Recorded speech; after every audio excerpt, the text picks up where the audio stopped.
Hello, Forever Buffs. Thank you so much for joining us on this chilly Wednesday evening as we kick off the holiday season, CU Boulder style. My name is Haley Kohler, and I am here on behalf of the CU Boulder Alumni Association with some of my absolute favorite people. And we are going to do some really fun activities with you all tonight. We're all staying safe and socially distanced at one of my absolute favorite alumni-owned restaurants here in Colorado, Atomic Cowboy. We're at their Colfax location. Atomic Cowboy was founded about 15 years ago by one of our alums, Drew Shader. He's a former offensive lineman for the CU Buffs and graduated in 2005 with a degree in psychology, with a bachelor's degree in psychology. So we thank him so much for letting us use his amazing location to do our activities this evening. I come to eat here at Atomic Cowboy a lot personally, and my absolute favorite thing to order, if you ever find yourself here, is one of their biscuit sandwiches. It's called the Ellsworth, and it is a biscuit that's topped with buttermilk fried chicken, local Colorado honey, stone ground mustard, and homemade pickles. It's absolutely wonderful. They also make incredible pizza, and in my mind, you cannot go wrong with a nice, big, Fat Sully's sized slice of pepperoni and mushroom. It's absolutely delicious. So I am joined today by two of our absolutely wonderful alumni from CU Boulder, Sara Abdulla and Zac Woodard. Zac Woodard is actually my husband, and I'm going to invite him over here in a second so he can show us some cocktails. We're just going to have a really great time tonight. So Zac, come on down. Hey guys. Hi, Zac. So thank you so much for being with us tonight. Of course. Zac has been a bartender for a really long time, most of his career, and we actually met working in a bar together. He wooed me with his cocktail making skills, and so he's definitely going to impress you all tonight with the cocktails that he has come up with. Zac, can you tell us a little bit about the first cocktail that you've created? Of course. So the first thing I want to mention is that tonight we're going to be using a very special liqueur. This is Fire. Fire is an herbal liqueur that's handcrafted right in Boulder, Colorado. The distillery J&L Distilling was actually started by Seth Johnson and Justin Lee, who are two other CU Boulder alum. And this is a really herbaceous kind of cinnamon-driven liqueur. So if you're looking for this, you can find it at alumni-owned Harvest Wine and Spirits in Boulder. I love that. Or Hazel's up in Boulder. If you happen to be outside of the Boulder area, most of your local liquor stores should be able to source it. However, if you can't find it, any other cinnamon whiskey or cinnamon flavored liqueur will work if you're in a pinch. I also think it's really cool that during the COVID pandemic, J&L actually pivoted to creating Snow Sand, which is an 80% alcohol hand sanitizer that they're selling to restaurants and frontline workers across Colorado. So awesome. While their tasting room is currently shut down, keep an eye on their social media and their website because they will be launching again soon. And I encourage everyone to go check it out and try their spirits. So the first thing we're going to make is the Ralphie Runner. So the basic ingredients you need are the Fire or any other cinnamon liqueur, Buffalo Trace, because we're the Buffs. We gotta support the hometown team. And sorry, Chip, I'm gonna have to move you over here. I can hold Chip. And some Angostura bitters. For a garnish, we're gonna be looking for an orange peel as well. If you don't have that, a lemon would work in a pinch as well. So the first thing we're gonna do is grab a little bit of ice. I'll stand over here. Give you your room. So first things first, ice in the mixing glass. We're gonna start off with our Buffalo Trace. So we need 1.5 ounces of Buffalo Trace.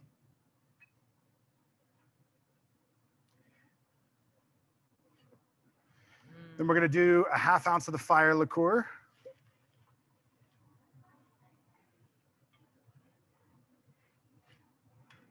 And lastly, a dash of Angostura bitters.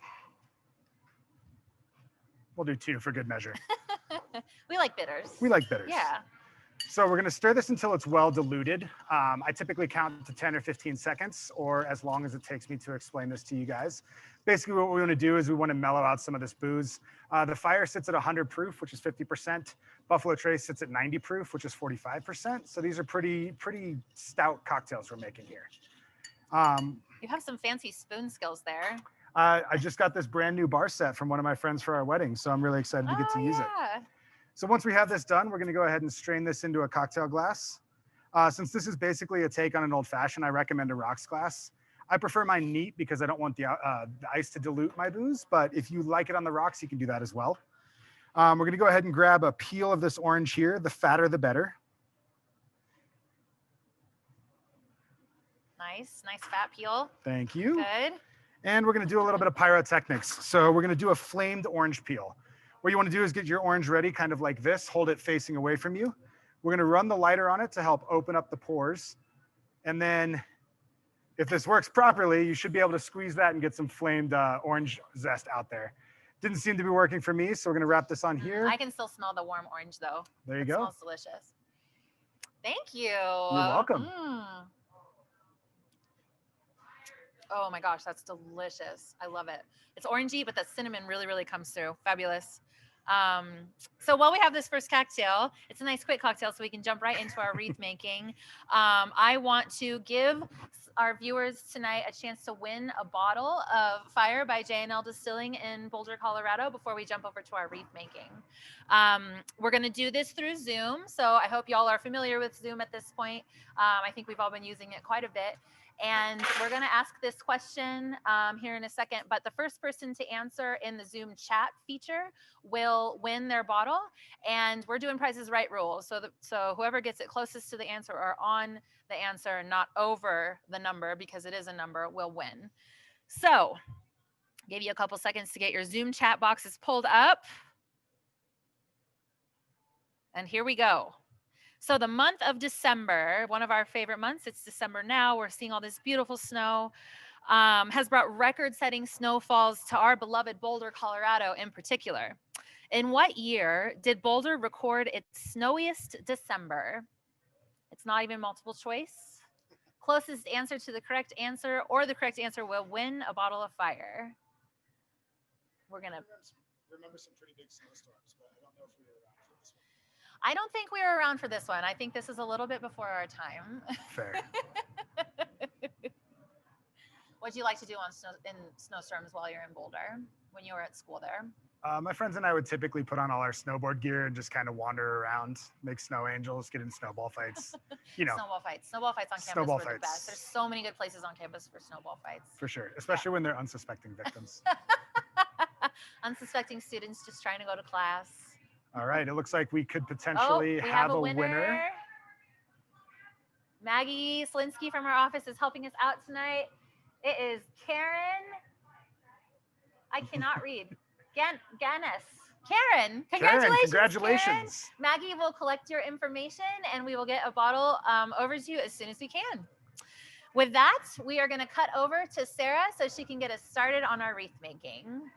Hi everyone, I'm Sarah and I am going to be walking us through making a wreath similar to this one, and it's going to be a buff themed wreath. Hope you all didn't have too much trouble getting your wreath supplies from your local craft store. I went a little too crazy, as you can see. Now, first of all, I wanted to say that wreath making is not a science. You can make mistakes and you can be as creative as you want. There's a few different ways that you can make a wreath. This one that we're making today is a bottom heavy wreath, so we're going to focus on kind of the bottom half of the wreath. You can do a couple different other styles. You can have a crescent shape on one side or the other. You can also do two opposite ends as well. So lots of options, but I'm going to walk you through the bottom heavy style. So first off, you're going to make sure that your glue gun is turned on. Here's my glue gun. It's turned on. I like to use a little piece of scrap paper underneath to protect my table from the drips. And then we're just going to go with our branches.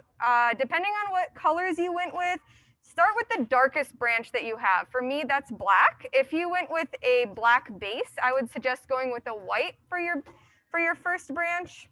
Up to you, really.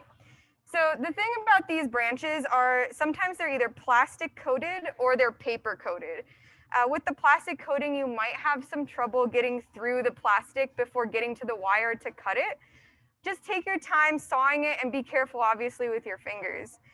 So this one should be pretty easy, just snaps off like that. I've obviously pre-cut some of the branches, so I'm going to show you how I'm just going to place them in the wreath. Now this is an easy wicker wreath base, and that's why I had you use it, is because a lot of the work is already done. So we're going to get started. I just take my branches and I'm going to find a slot, and I'm just going to weave them through like this. I'm pretty sure this was leftover Halloween decoration at my house, but It works out for a buff-themed wreath. And I'm just gonna find another spot. And you see, I'm just kind of weaving through a little bit to make my gluing a little bit easier. Then I'm gonna do some silver. As you know, our official colors as the buffs are gold and silver. So I'm using a lot of that today. And you're just gonna try to do the same thing on both sides. I'm gonna focus on one side right now as I'm gonna finish it off a little bit as we go.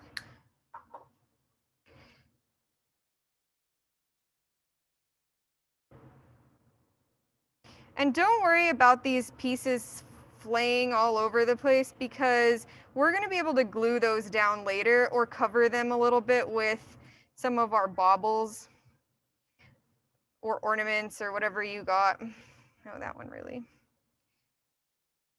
And yeah, if you don't like glitter, this pretty much is not the activity for you. I'm gonna cut this one actually.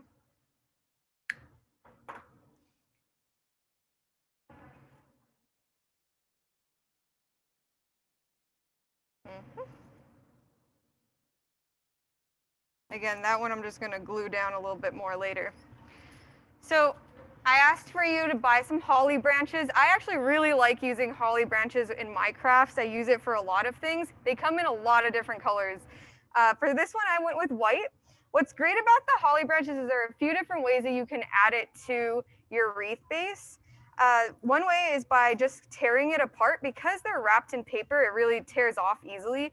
Then you have these shorter pieces that you can manipulate through your wreath like that. Or you can use the entire branch. So I'm actually going to use this one because it was a little bit shorter. So if you use the entire branch, you're just going to kind of decide where you want it laid out like that. Then you're going to find a slot in the wreath base that you can kind of shove it in. Obviously that one isn't going to work, so I'm going to go with the other side. Okay. Just thread it through like that, flip you over, and then just thread it through on the other side just to keep it in place. So you can see that was super easy. Then what you're gonna wanna do is just kind of separate some of your branches. I'm gonna add a little bit more of our silver here, up here.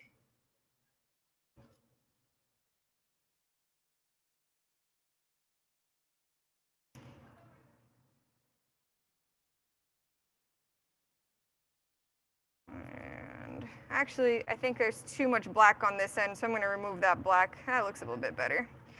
And you just kind of play with it as you go.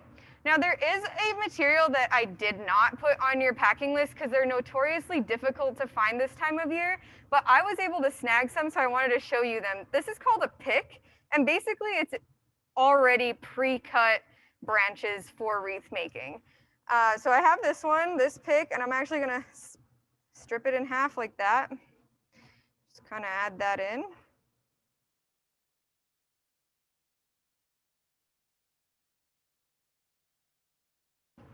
There you go. All right, so now we're gonna move on to our ornaments and our baubles and our pine cones. So just depending on what you purchased or what you were able to find around the house, we're gonna just kind of use a few different colors and sizes. I like to have a variety, just like that. I'm gonna pull them out here. And you're gonna start by just putting them on loosely, right? So don't glue them down yet until you kind of have an idea of where you want them. I'm thinking a little bit here, a little bit here. Whoops. Maybe a little pine cone here. I don't know, just however you think it's gonna fit your design. And then we're gonna talk about how to put a big bauble like this on. So I didn't have any smaller buffs ornaments around, so I had this big one. And it can be a little bit difficult to work with on wreaths, so what I did is I found kind of a small divot in my wreath, and that is where I'm going to kind of place this ornament. I'm going to tie the string around the base just to hold it together. Oops. Just like that.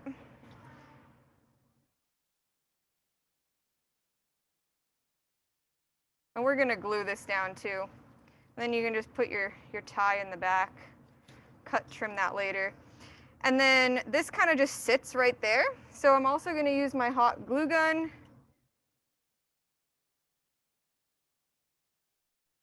to glue it down to the side. Put a little bit on the branches too. You might need to hold it down a little bit for this one. So that's where my buffs ornament's gonna go. You can kind of take your time to figure out where you want yours to go. As you can see in the example wreath, I did a go buffs with a ribbon. So you can do a variety of different styles. I'm gonna try to prop that up here. Or maybe not. I'll try to stick that later. But then you're gonna just stick these as well, wherever you found that they fit on your design. And you kind of have to hold them down a little bit, but hot glue gun dries pretty quickly. Be careful, it is piping hot. So I'm gonna finish the other side and make sure that this guy gets stuck on there before we go to the ribbon, and I'll hand it back over to Zach to get us started on the next string. Awesome. Thank you so much, Sarah. It looks so beautiful so far. I cannot wait to make mine and hang it up on my door. So before we get to Zach, for our next cocktail, I want to give another viewer a chance to win a bottle of fire with another trivia question. So we'll give you all a few seconds to figure out where that chat window is again on your Zoom platform. 10, 9, 8, 7, 6, 5, 4, 3, 2, 1. All right, here we go with our next trivia question. For how long has the CU Boulder College of Music been hosting CU's annual holiday festival? Closest to the right answer or the right answer will win a free bottle of fire from J&L Distillers. Again, I think we're too young to have been around for the start of this. That's amazing. We are a little bit too young for this, but this is one of our most time-honored traditions at CU. If you've never participated in the holiday concert, I highly encourage you to. This year, they're allowing us the opportunity to buy tickets to be able to live stream the holiday festival into our homes, and it's absolutely beautiful. Have you ever seen it? I haven't. I'm actually really looking forward to this live stream. Yeah, we'll have to get some tickets and do it. Sweet. Looks like we could potentially have a winner coming through. We have a winner coming through. Has anyone been to all of them? All of them? All of them? There's right. a 7 in the answer. L. Ranninger. L. Ranninger Is our winner tonight. So you Congratulations. guessed 75. 75 is correct. The first CU Holiday Festival took place in 1945, 75 years ago. It featured 300 student musicians. And since 1945, with all 75 of those concerts, the most featured song that has been played is Silent Night. Thank you so much for participating. And what was that? I could have guessed that. You could have guessed that. Would be a good bonus question. I'm going to turn it back over to Zach so he can show us how to make our second cocktail. Awesome, guys. So this is going to be a shaking cocktail. If you have a cocktail shaker at home, that's awesome. If not, I have definitely been known to find two glasses that intersect really well. If you have a plastic glass and a glass pint glass, sometimes they work, and you can get the shaking done that way. So this is going to be a cocktail that's served up in a martini glass. It's basically a take on a espresso martini. Now, I know that not everyone is a fan of the martini glass shape. So if you would like, we can put this into a rocks glass if that's more your speed. Or if there are two of you hanging out at home and shots are what you're looking for, this is a perfect little shooter for a winter night. Oh, a delicious shot. I'm known to break a lot of martini glasses, so I like to go without the stem. So yeah, we have stemless at our house. So first thing we're gonna do, get some ice. And we are going to do 1 ounce of the fire liqueur. From J&L Distillers in Boulder, Colorado. This stuff is really good. I highly encourage you all to try to find it. If you like Fireball, this is like Fireball, but way better. Way better, way better. We're gonna do 1 ounce of vodka. Sorry, I'm still getting used to my brand new bar set. We're going to use 1/4 ounce of coffee liqueur. Kahlua is what most people have. We have a no-name brand, but it works just as well. My grandpa used to make coffee liqueur for the holidays every year, so you can make your own too. It's Everclear and sugar and instant coffee. It's really basic. Super simple. And then we're going to use 3/4 ounce of either milk or cream, whichever you'd prefer. If you're watching your figure, milk is probably a better one, but the creamier the dairy product you use, the better the result of the cocktail. So once we have everything in there, we're going to shake this up. And again, we're looking for dilution as well as chilling everything. I typically go for 10 to 15 seconds. This is why I married him, these moves. So once we got that done, we will pull our pint glass off. Again, strain into the cocktail glass. Oh, that looks so good. You can see there's a little bit of foam on the top from the cream. And then for this one, I'd like to garnish with a couple coffee beans, just to kind of tie that coffee experience back together. Do I get to taste this one too? Of course. Ooh, thank you. All right, let's see. How'd I do? Oh my gosh, that's absolutely sinful. Delicious. Thank you so much. I'm going to drink the rest of this while we cut back over to Sarah to show us how to finish the rest of our wreaths. Zach, I'm waiting for mine on that one, all right? So I was able to finish off some of the other side of the wreath, and you can see it's coming along. The Buffs ornament finally stuck, and we're gonna make the bow now. Now, I'm not a very good bow tire, so I am gonna actually show you a little like wreath bow tying trick. And so you're gonna grab your 2-inch or more ribbon, and I already pre-cut a smaller piece, and you're gonna just kind of put it right in the center of your wreath like this. What you're gonna do is you're gonna stick some glue in the back, and you just make a loop, just like that. Be careful when you're using the hot glue gun on ribbon because it can get through the ribbon and it can burn your fingers, so just be careful. Then I also have pre-cut a bigger piece like this. What you're gonna do with this is you're gonna make kind of bunny ears, just like that. So it's 2 loops, just like this.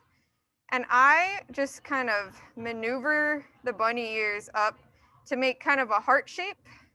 So it kind of looks like that, or a V. And with the kind of frayed ends on the inside, I'm gonna add some glue to the center here. And I'm gonna get that glued. And then a little bit of glue again in the center between the top and the bottom. You just kind of have to let that sit here a little bit. I have this like broken piece that I just kind of use so that my hands don't get all glued. So we're just gonna do that. Then we're gonna cut 2 longer pieces. So that's for the tail of the ribbon or the bow. You kind of do however long you'd like. So there's 1 and 2. Finish that, so that's good. And then for this top part, you're going to fold it like a triangle. You're gonna add some glue and put the triangle on top. Again, I'm gonna use my stick. Same thing with the other side. I'm gonna make a little triangle here. Add more glue, just add some more under there. And add that on top. Okay, the bow is coming along, but we're not done yet. I like to have fun with the bows. I like to also buy tons of ribbons. As you can see, I have like a million kinds. So I'm actually gonna use this stuff right here. It's just a different kind of ribbon. And what I'm gonna do with this is I'm gonna wrap it around the center of my bow, just like that. Just kind of tug on these extra strips here, get them out. Make sure it's center with the base ribbon that you put in there first. More hot glue gun.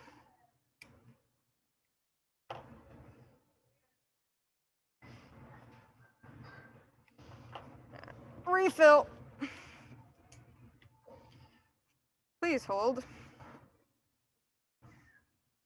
Sometimes you gotta reload here.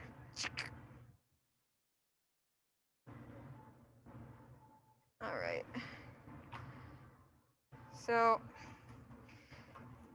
that is the center part. You can trim the excess at the back.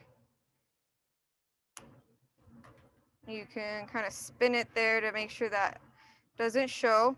Now you can be satisfied with it like this, or if you're like me and want to go the extra mile, I'm gonna go in with another glitter ribbon, smaller size, and I'm gonna go right down the middle like this, just to be extra festive and really take this wreath into the new year with me.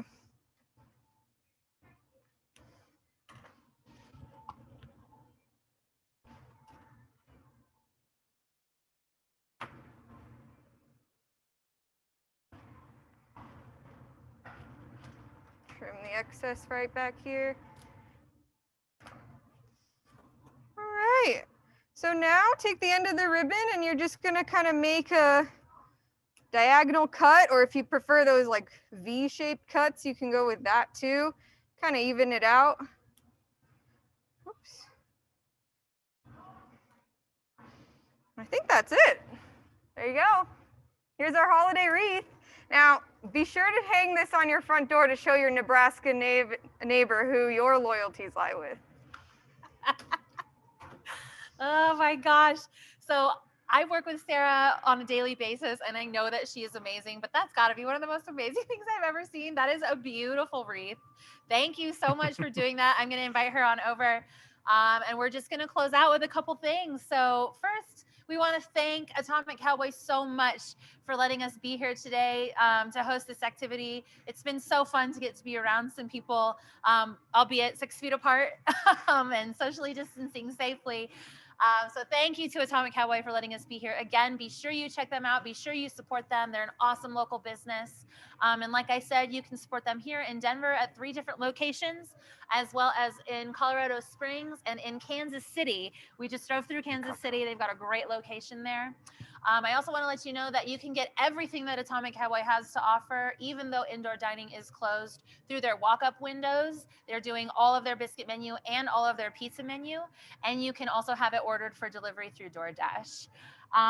With that, we want to thank you all so much for joining us tonight. We hope that you created some stellar wreaths like what Sara demonstrated, and we hope you're enjoying these delicious cocktails. And with that, I want to wish you all a happy holidays and a go Buffs. Go Buffs! Cheers. Oh yeah, we're not touching glasses. Cheers. Cheers.